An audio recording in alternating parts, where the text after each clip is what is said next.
What's up mga lods?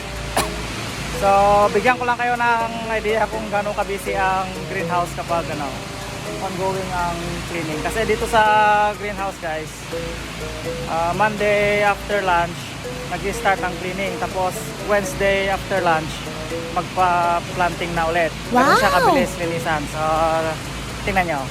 So ayan, kita nyo mga yan guys. Mga yan, mga nagpa-power wash. So, yung iba nagki-clean ng structure, yung iba nagpa-power wash ng gutter.